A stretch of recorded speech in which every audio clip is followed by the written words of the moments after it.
ओम शांति। ओम शांति। आज की तारीख है 16 फरवरी 2021। साकार महावाक्य। बाबा कहते मीठे बच्चे, तुमने अपनी जीवन डोर एक बाप से बांधी है। तुमने अपनी जीवन डोर एक बाप से बांधी है। तुम्हारा कनेक्शन एक से है। तुम्हारा कनेक्शन एक से है। एक से ही तोड़ निभाना है। एक से ही तोड़ निभाना है। बाबा कहते मीठे बच्चे, तुमने अपनी जीवन डोर एक बाप से बांधी है। तुम्हारा कनेक्शन एक से है। एक से ही तोड़ निभाना है। डोर किससे बांधी? एक बाबा से। कनेक्शन किससे? तोड़ निभाना किससे? एक से। आज का प्रश्न, संगम युग पर आत्मा अपनी डोर परमात्मा के साथ जोड़ती है। इसकी रस्म अज्ञान में किस रीति से चलती आ रही है? आत्मा अपनी डोर परमात्मा के साथ जोड़ती है। इसकी रस्म अज्ञान में किस रीति से चलती आ रही है? उत्तर, शादी के समय स्त्री का पल्लव पति के साथ बांधते हैं। शादी के समय स्त्री का पल्लव पति के साथ बांधते हैं। स्त्री समझती है जीवन भर उनका ही साथी होकर रहना है। स्त्री समझती है जीवन भर उनका ही साथी होकर रहना है। तुमने तो अब अपना पल्लव बाप के साथ जोड़ा है। तुमने तो अब अपना पल्लव बाप के साथ जोड़ा है। तुम जानते हो हमारी परवरिश आधा कल्प के लिए बाप द्वारा होगी। तुम जानते हो हमारी परवरिश आधा कल्प के लिए बाप द्वारा होगी। तो प्रश्न, संगम युग पर आत्मा अपनी डोर परमात्मा के साथ जोड़ती है। इसकी रस्म अज्ञान में किस रीति से चलती आ रही है? उत्तर, शादी के समय स्त्री का पल्लव पति के साथ बांधते हैं। पति के साथ पल्लव बांधते हैं। स्त्री समझती है जीवन भर उनका ही साथी होकर रहना है। तुमने तो अब अपना पल्लव बाप के साथ जोड़ा है। तुम जानते हो हमारी परवरिश आधा कल्प के लिए बाप द्वारा होगी। सिर्फ एक जन्म की बात नहीं है, आधा कल्प के लिए आपकी परवरिश बाप द्वारा होगी। एक बार डोर बांधी, एक बार पल्लव जोड़ा, आधा कल्प के लिए उनके द्वारा आपकी परवरिश होती है। आज का गीत है, जीवन डोर तुम्ही संग बांधी। ओम शांति। देखो, गीत में कहते हैं जीवन डोर तुमसे बांधी। जैसे कोई कन्या है, वह अपनी जीवन की डोर पति के साथ बांधती है। समझती है कि जीवन भर उनका ही साथी होकर रहना है, उनको ही परवरिश करनी है। ऐसे नहीं कि कन्या को उनकी परवरिश करनी है, नहीं, जीवन भर उनको परवरिश करनी है। तुम बच्चों ने भी जीवन डोर बांधी है। बेहद का बाप कहो, टीचर कहो, गुरु कहो, जो कहो, ये आत्माओं की जीवन की डोर परमात्मा के साथ बांधने की है। वह हद की स्थूल बात, यह है सूक्ष्म बात। कन्या के जीवन की डोर पति के साथ बांधी जाती है, वह उनके घर जाती है। देखो, हर एक बात समझने की बुद्धि चाहिए। कलयुग में है सब आसुरी मत की बातें। तुम जानते हो हमने जीवन की डोर एक से बांधी है। तुम्हारा कनेक्शन एक से है। एक से ही तोड़ निभाना है, क्योंकि उनसे हमको बहुत अच्छा सुख मिलता है। वह तो हमको स्वर्ग का मालिक बनाता है। तो ऐसे बाप की श्रीमत पर चलना चाहिए। यही है रूहानी डोर। यही है ना, रूह ही श्रीमत लेती है। आसुरी मत लेने से तो नीचे गिरे हैं। अब रूहानी बाप की श्रीमत पर चलना चाहिए। तुम जानते हो, हम अपनी आत्मा की डोर परमात्मा के साथ बांधते हैं, तो हमें उनसे 21 जन्म सदा सुख का वर्षा मिलता है। उस अल्पकाल की जीवन डोर से तो नीचे गिरते आए हैं। यह 21 जन्मों के लिए गारंटी है। तुम्हारी कमाई कितनी जबरदस्त है, इसमें गफलत नहीं करनी चाहिए। देखो, वहां शादी होती है तो स्त्री को सिखाया जाता है, जो पति कहे, जैसा कहे तुम्हें वैसा करना है, तो तुम्हारा जीवन सुखी। और अगर आज हम देखें, उसका अर्थ ये है कि जो हमने आत्मा ने जीवन की डोर बांधी है, और अगर हम उनकी श्रीमत पर चले तो हम सदा सुखी। वहां तो आसुरी मत है, यहाँ श्रीमत है। यहाँ श्रीमत मिलने से हम सदा सुखी हो जाते हैं, कि एक जन्म के लिए नहीं, आधा कल्प के लिए। छोटी बात नहीं है, सिर्फ बुद्धि चाहिए समझने की। हर बात हमारे सामने स्पष्ट होती है कि एक जन्म हमें परमात्मा के साथ रहना है, अनेक जन्म हमें आत्माओं के साथ रहना है। कैसे नियम बदल जाते हैं, कैसे आज आत्मा को अपनी जीवन की डोर परमात्मा के साथ बांधनी है, माना उनकी श्रीमत पर चलना है। जैसा कहे, जो कहे, जहां कहे, वैसे ही चलना है। इसलिए वहां भी स्त्री को ये सिखाया जाता है, ऐसे ही चलना तो जीवन सुखी। समझ रहे हो? तो मतलब आज आत्मा अगर ये बात समझ जाए कि जो परमात्मा कहे वैसा श्रीमत पर चलना, तो जीवन सदा काल के लिए सुखी, आधा कल्प के लिए सुखी। वंडर है, सिर्फ समझने की जरूरत है। तो इतनी कमाई, माना वो भी जबरदस्त, इसमें गफलत नहीं करनी चाहिए। माया गफलत बहुत कराती है। देखो, ये बात हमें एक सेकंड में समझ आ सकती है, आ गई ना, कि हमें क्या करना चाहिए। पर ये जो हम रोज रोज भूलते हैं, इसके पीछे क्या कारण है? आधा कल्प का देव विमान। जब आधा कल्प श्रीमत पर चले ही नहीं, आधा कल्प देह अभिमान में चले हैं, तो हमारा बुरा हाल हो गया। एक जन्म मिलता है श्रीमत पर चलने के लिए, उसमें भी माया गफलत कराने के लिए पहुंच जाती है कि अपनी बुद्धि को कम नहीं आंकते हैं। तो ये तो अभिमान ही है ना, कि हमें एक ही कार्य करना है, क्या श्रीमत पर ही तो चलना है, और क्या करना है। माया गफलत बहुत कराती है। इन लक्ष्मी नारायण ने जरूर कोई से जीवन डोर बांधी जिससे 21 जन्म का वर्षा मिला। तुम आत्माओं की परमात्मा से जीवन डोर बांधी जाती है कल्प कल्प, उनकी तो गिनती नहीं।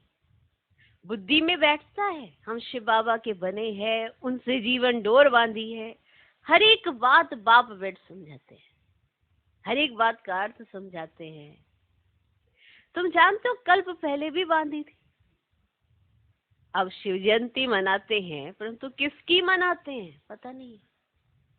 शिव बाबा जो पतित पावन है, वह जरूर संगम पर ही आएगा, ये तुम जानते हो, दुनिया नहीं जानती है। इसलिए गाया हुआ है, कोटों में कोई। आदि सनातन देवी देवता धर्म प्राय लोप हो गया है, और सब शास्त्र कहानियां आदि हैं। ये धर्म है ही नहीं, जो तो जाने कैसे। ये धर्म ही नहीं है तो जाने कैसे। अभी तुम जीवन की डोर बांध रहे हो, आत्माओं की परमात्मा के साथ डोर जुटी हुई है, इसमें शरीर की कोई बात नहीं है। भल घर में बैठे रहो, बुद्धि से याद करना है। तुम आत्माओं की जीवन डोर बांधी हुई है, पल्लव बांधते हैं ना, वे स्थूल पल्लव यह है आत्माओं का परमात्मा के साथ योग। भारत में शिव जयंती भी मनाते हैं, परंतु वे कब आए थे ये किसको भी पता ही नहीं है। कृष्ण की जयंती कब, राम की जयंती कब है ये नहीं जानते। बच्चे तुम त्रिमूर्ति शिव जयंती अक्षर लिखते हो, परंतु इस समय 3 मूर्तियां तो है ही नहीं। तुम कहेंगे शिव बाबा ब्रह्मा द्वारा सृष्टि रचते हैं, तो ब्रह्मा साकार में जरूर चाहिए ना। बाकी विष्णु और शंकर इस समय कहाँ है जो तुम त्रिमूर्ति कहते हो? ये बहुत समझने की बातें हैं। त्रिमूर्ति का अर्थ ही है ब्रह्मा विष्णु शंकर। ब्रह्मा द्वारा स्थापना है तो इस समय होती है, विष्णु द्वारा सत्युग में पालना होगी, विनाश का कार्य अंत में होना है। ये आदि सनातन देवी देवता धर्म भारत का एक ही है। वो तो सब आते हैं ना धर्म स्थापन करने। हर एक जानता है ये धर्म स्थापन किया और उनका संवत ये है।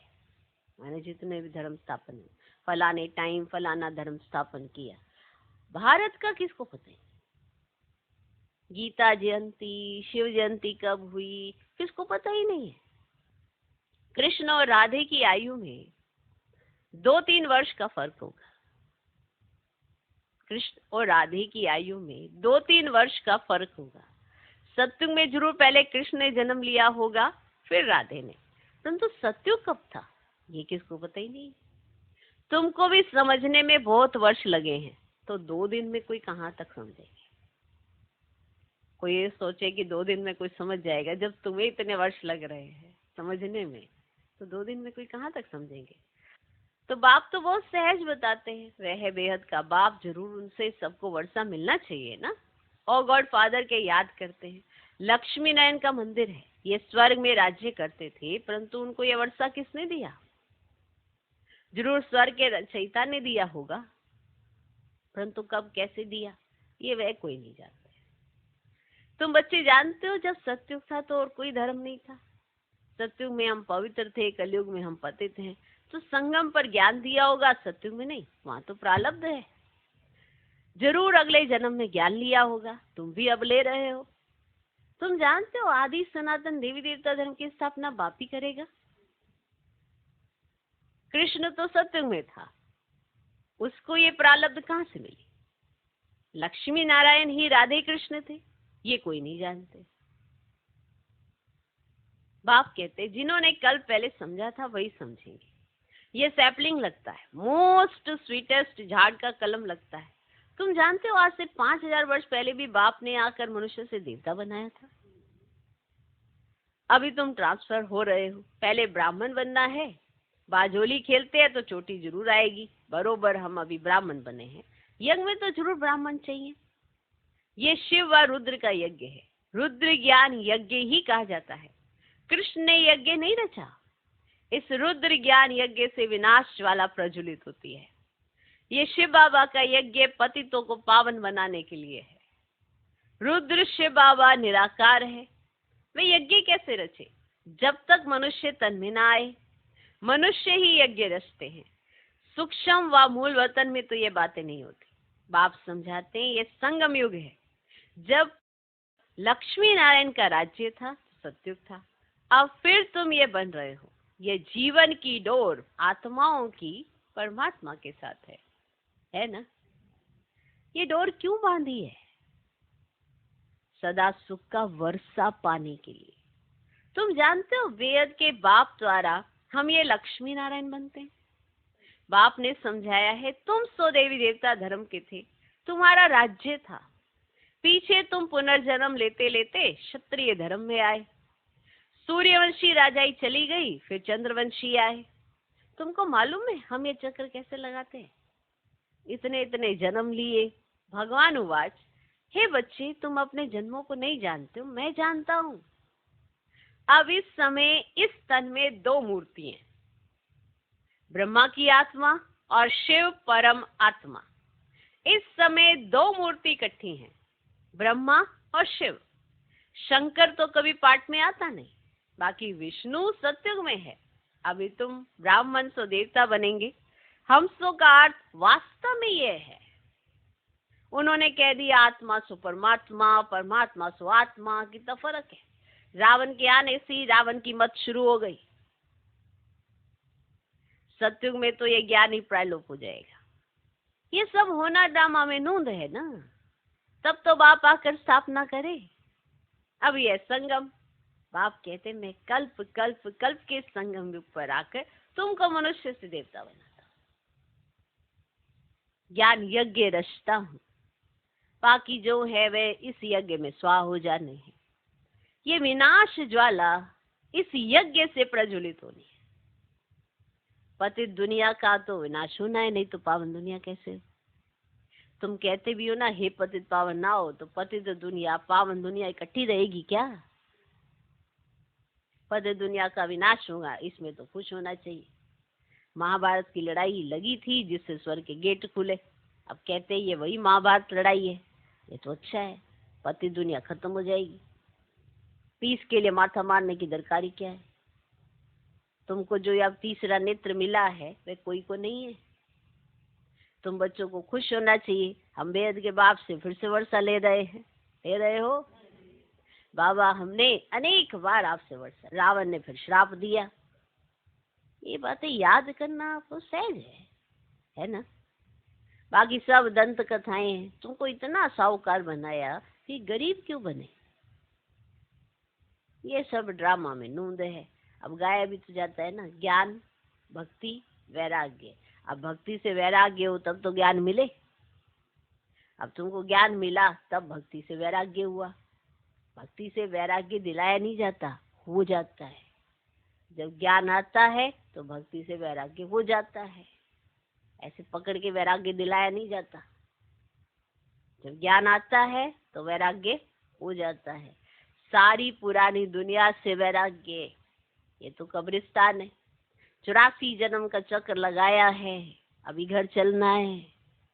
तो याद करो तो मेरे पास चले आएंगे, विक्रम विनाश हो जाएंगे और कोई उपाय नहीं। योग अग्नि से पाप भस्म होंगे, गंगा स्नान से नहीं होंगे।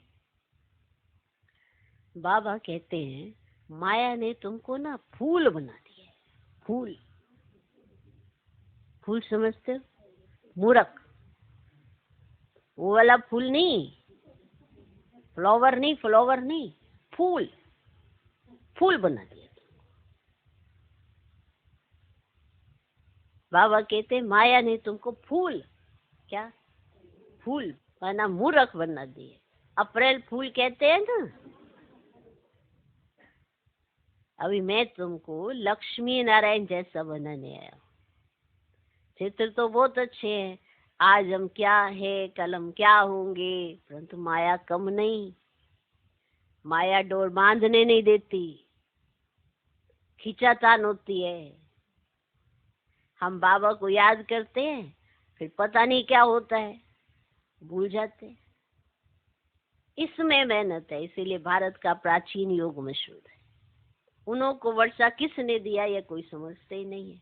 बाप कहते बच्चों मैं तुमको फिर से वर्षा देने आया। ये तो बाप का काम है। इस समय सब नरकवासी है, तुम खुश हो रहे हो। यहाँ कोई आते हैं समझते हैं तो खुशी होती है, बरोबर ठीक है। अब 84 जन्मों का हिसाब है, बाप से वर्षा लेना है। बाप जानते हैं आधा कल्प भक्ति करके तुम थक गए हो। मीठे बच्चे, बाप तुम्हारी सब थक दूर करे। अब भक्ति अध्यारा मार्ग पूरा होता है। कहाँ ये दुखधाम, कहाँ वे सुखधाम। मैं दुखधाम को सुखधाम बनाने कल्प के संगम पर आता हूँ। बाप का परिचय देना है। बाप बेहद का वर्षा देने वाला है। एक ही महिमा है। शिव बाबा नहीं होता तो तुमको पावन कौन बनाता? ड्रामा में सारी नूंद है। कल्प कल्प तुम मुझे पुकारते हो कि हे पतित पावन आओ, शिव की जयंती है। अब कहते हैं ब्रह्मा ने स्वर्ग की स्थापना की, फिर शिव ने क्या किया जो शिव जयंती मनाते हैं? कुछ भी समझते नहीं है। अब तुम्हारी बुद्धि में ज्ञान एकदम बैठ जाना चाहिए। डोर एक के साथ बांधी है तो फिर और कोई के साथ नहीं बांधो, नहीं तो गिर पड़ेंगे। पालौकिक बाप मोस्ट सिंपल है, कोई ठाठ बात नहीं। वे बाप तो मोटरों में एरोप्लेन में घूमते हैं। ये वेद का बाप कहते हैं मैं पतित दुनिया पतित शरीर में बच्चों की सेवा के लिए आया हूँ। तुमने बुलाया है, हे अविनाशी सर्जन आओ, आकर हम इंजेक्शन लगाओ। इंजेक्शन लग रहा है, बाप कहते योग लगाओ तो तुम्हारे पाप भस्म होंगे। अब बाप है ही 63 जन्मों का दुख हरता, 21 जन्मों का सुख करता। 63 जन्मों का दुख हरता, 21 जन्मों का सुख करता। कितनी वंडरफुल लाइन है। अच्छा, मीठे मीठे सिकिला दे बच्चों प्रति माता पिता बाप दादा का याद प्यारो गुड मॉर्निंग। रूहानी बाप की रूहानी बच्चों को नमस्ते। हम रूहानी बच्चों की भी रूहानी बाप को नमस्ते नमस्ते नमस्ते। Good morning good morning good morning. धारणा के लिए मुख्य सार। पहला पॉइंट, अपने बुद्धि की रूहानी डोर एक बाप के साथ बांधनी है। अपने बुद्धि की रूहानी डोर एक बाप के साथ बांधनी है। एक की ही श्रीमत पर चलना है, एक की ही श्रीमत पर चलना है। देखो इस समय सभी तमो प्रधान है, फिर भी वो रस में निभाते हैं। और जब हम निभाने पे आ रहे हैं, उसमें माया जब विघ्न डालती है तो माया की तरफ क्यों देखने लग जाते? आपकी डोर डायरेक्ट परमात्मा के साथ बंधी है तो उसका कहना मानना चाहिए ना, माया का थोड़े। पल भर के लिए क्या होगा, आपका देह अभिमान आपको पता नहीं कौन सी ऊंचाइयों पर महसूस तक करा देता है, लेकिन सेकंड ही पल के अंदर एकदम नीचे गिरा देता है। ऐसे बुद्धि का क्या अभिमान करना जो आज तमो प्रधानता में घिरी पड़ी है। सिर्फ श्रीमत पर चलना आना चाहिए। तो अपने बुद्धि की रूहानी डोर, अपनी बुद्धि की रूहानी डोर एक बाप के साथ बांधनी है, एक की श्रीमत पर चलना है, एक की ही श्रीमत पर चलना है। दूसरा पॉइंट, हम मोस्ट स्वीटेस्ट झाड़ का कलम लगा रहे हैं, इसलिए पहले स्वयं को बहुत बहुत स्वीट बनाना है। हम मोस्ट स्वीटेस्ट झाड़ का कलम लगा रहे हैं, इसलिए पहले स्वयं को बहुत बहुत स्वीट बनाना है। याद की यात्रा में तत्पर है, विक्रम विनाश करने हैं। याद की यात्रा में तत्पर है, विक्रम विनाश करने हैं।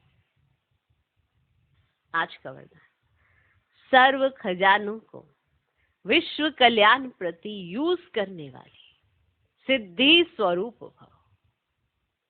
सर्व खजानों को विश्व कल्याण प्रति यूज करने वाले सिद्धि स्वरूप भव। जैसे अपने हद की प्रवृत्ति में, अपने हद के स्वभाव संस्कारों की प्रवृत्ति में बहुत समय लगा देते हो, लेकिन अपनी अपनी प्रवृत्ति से परे अर्थात उपराम रहो और हर संकल्प, बोल, कर्म और संबंध संपर्क में बैलेंस रखो, तो सर्व खजानों की इकोनॉमी द्वारा कम खर्च वाला नशीन बन जाएंगे। अब इस समय रूपी खजाना, एनर्जी का खजाना और स्थूल खजाने में कम खर्च वाला नशीन बनो। इन्हें स्वयं के बजाय विश्व कल्याण प्रति यूज करो तो सिद्धि स्वरूप बन जाएंगे। क्लियर? आज का स्लोगन, एक की लगन में सदा मगन रहो तो निर्विघ्न बन जाएंगे। एक की लगन में सदा मगन रहो तो निर्विघ्न बन जाएंगे। ओम शांति, ओम शांति।